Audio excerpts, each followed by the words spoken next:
Welcome back to another episode, everybody. So, I'm going to do something completely off the wall here. Totally different. Goes against the grain, so to speak. Everybody talks about upgrading the lenses before the body and things like that. Now, both Photo Universe and myself, and if you haven't checked out Photo Universe's channel, I suggest you do. I'll leave the link in the description below. Great channel. He's doing a lot of Pentax stuff. I'm doing Pentax stuff. At the same time, Lee Hayes is also doing Pentax stuff. Lee Iveson's doing Pentax stuff. There's a bunch of us that are actually doing Pentax stuff geared towards, the average consumer, right? You have questions, we have answers collectively. So go ahead, follow all the channels. I'm going to put all everyone's descriptions in the bottom. They're all fantastic channels and they're worth actually checking out if you have not subscribed to them already. Now back to what this video is about. I'm going to be using two entry-level kit lenses, the DA1855WR and the DA-L50-200WR.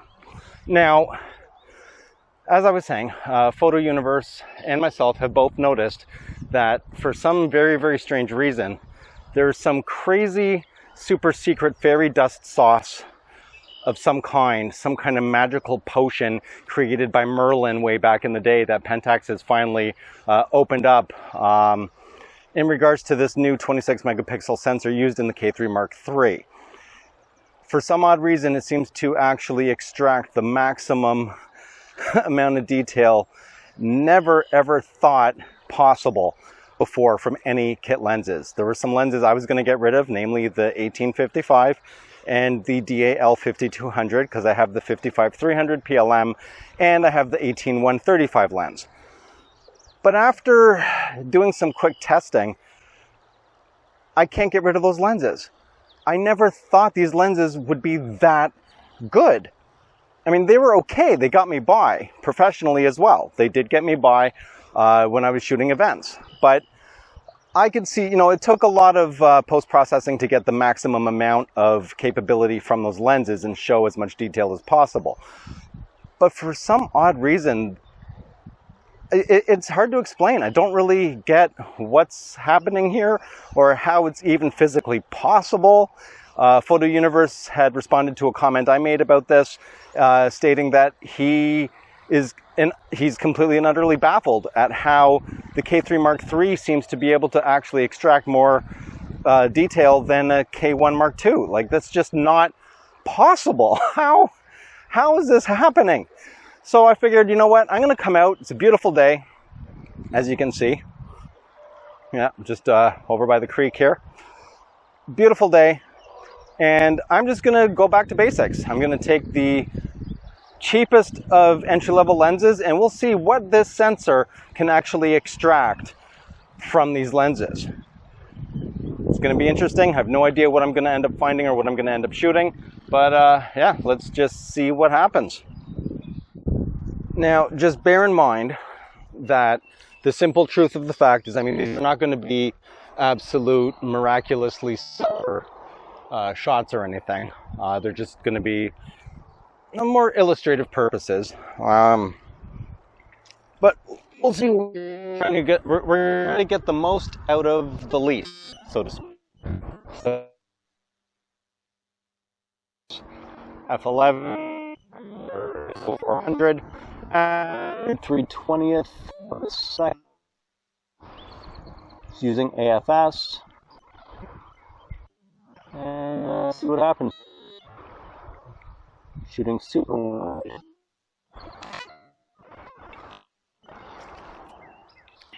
See if there's a better vantage point somewhere along here.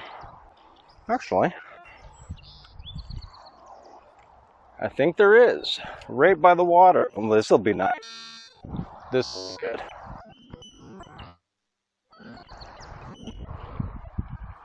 Oh yeah. Good. Right down to the water. Strictly using the OVF.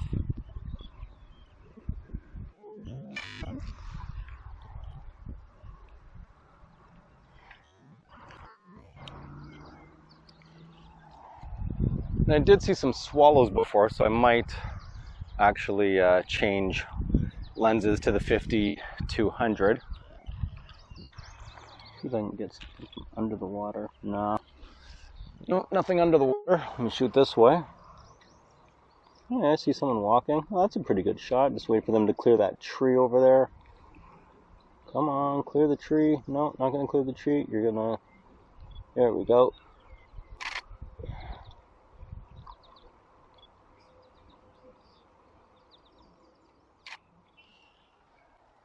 Okay.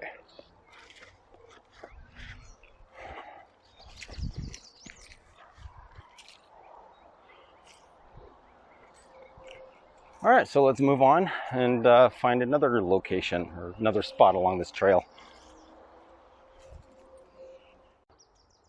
And of course, right after I said I was going to go to a different area, I happened to turn around in that tree back there behind me.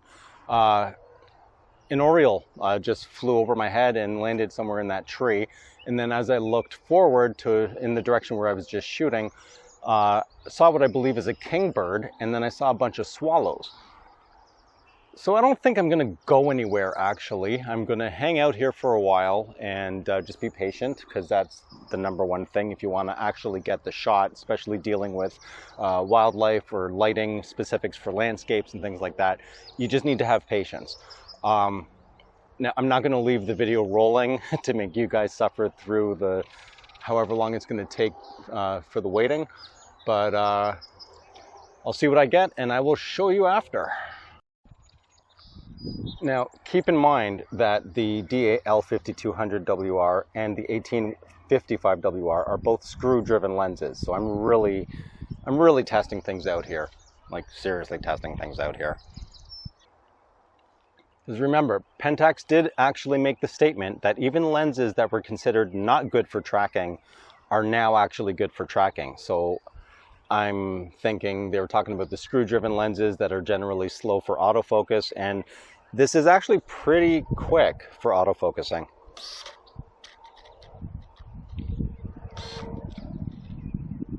So we'll see how it goes. Now, in regards to actual autofocus settings, I'm using spot autofocus, and I think that's a Kingfisher. And it's gone. I'm using spot autofocus because there is an awful lot of trees, and with select autofocus, the system's getting confused.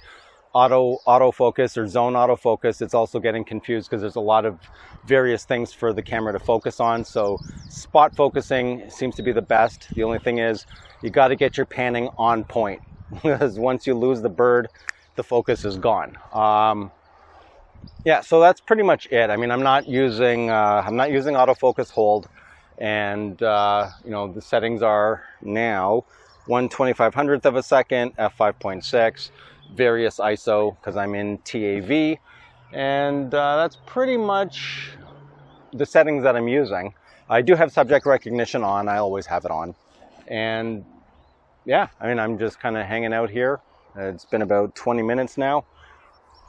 Gotten a few shots of Kingfisher, and I'm not sure if it was a oriole or not. It was another orange bird. I'm not a master birdologist. I just like the beauty of nature. So, you know, I apologize if I don't know every single species of bird that there is on the planet, because I just don't know.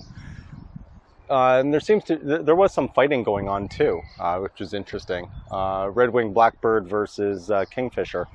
Yeah. I'm gonna do some more just rudimentary miscellaneous shots with a wider angle using the 1855 WR. You know, like there's a couple of bridges and stuff, which is pretty cool. You know, you just get it lined up so you're looking straight down the bridge. And sorry if I keep looking around, because I just see things flying around, just wondering what they all are. Nothing overly interesting at this point. But yeah, for the bridges, so you know the angle where you're just dead center of the bridge, and you know you've got your leading lines. Things like that. Maybe some more stuff along the creek area where you can have leading lines and curves and things like that. So yeah, gonna move on and let's go. All right, so let's do a serious test here.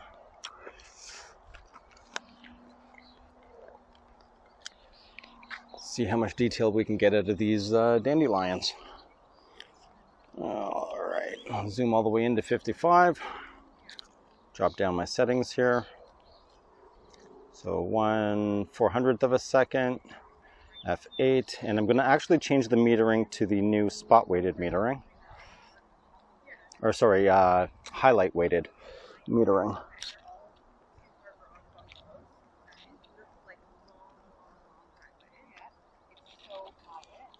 And change autofocus to AFS. Still in spot focusing. Or, yeah, spot autofocus.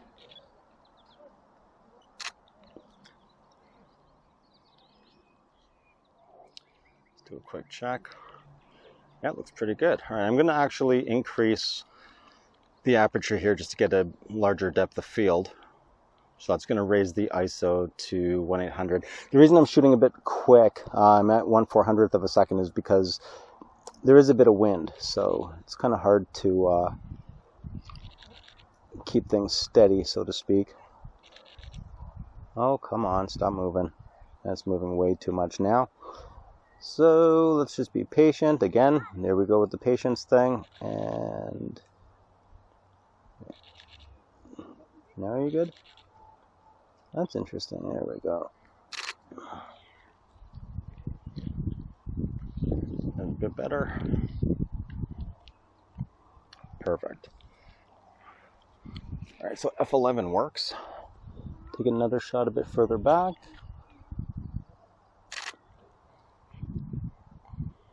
All right, and that should do it for that. See the maximum amount of detail there.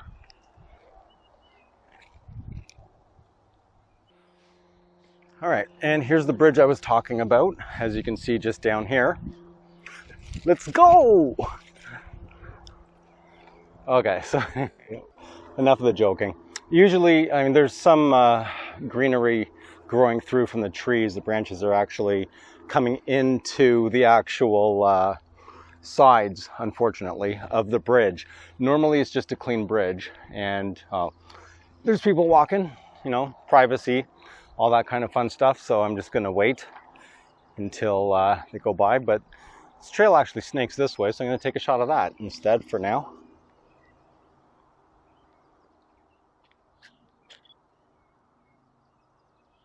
F14, 1/400th of a second, ISO 400.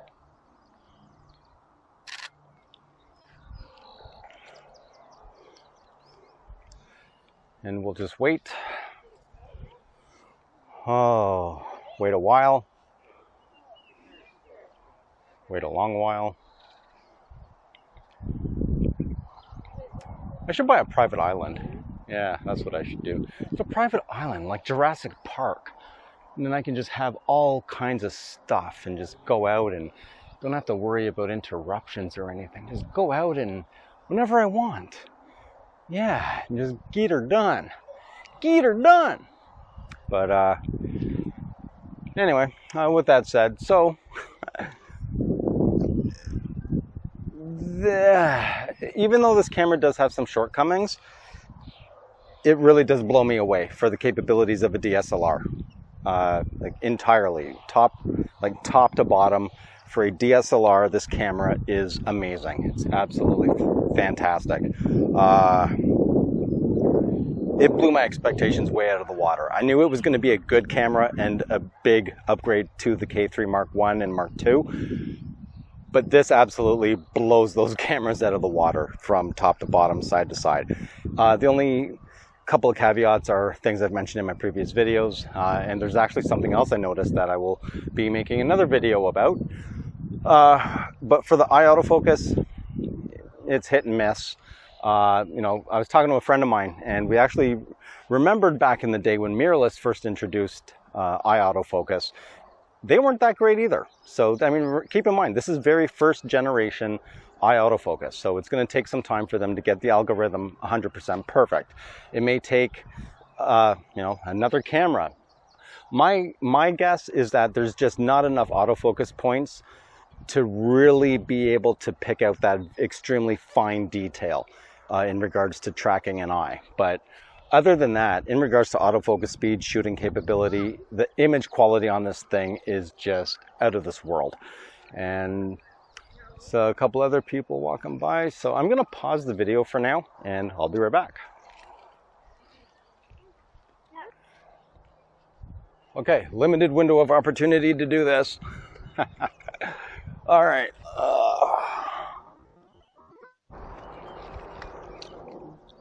No. So like I was saying, there is some greenery that is actually showing through, unfortunately, but okay. Now, what I'm doing is I'm actually checking the exact depth of field. So I'm about a quarter of the way into the shot, and then I'm aiming to the very end of the bridge where the trees are to see if the focus changes, and it's not changing. So that's actually the perfect depth of field I want. Okay, now let's move on to the next location, and I'm going to switch back to the 50-200 just in case there's some birds.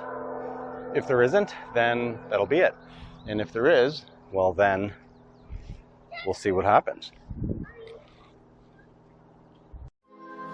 So I apologize about the microphone issues I was experiencing, and there were no other birds worth me tracking down, so I just stuck with the 1855 WR and just took some more nature photos. Don't forget to check out the links that are in the description for the other Pentax channels doing some awesome work. And that's it for this video. If you like the video, leave a like. If you haven't already, please do subscribe. And that's it for me. I'm a go. You'll see me on my next video.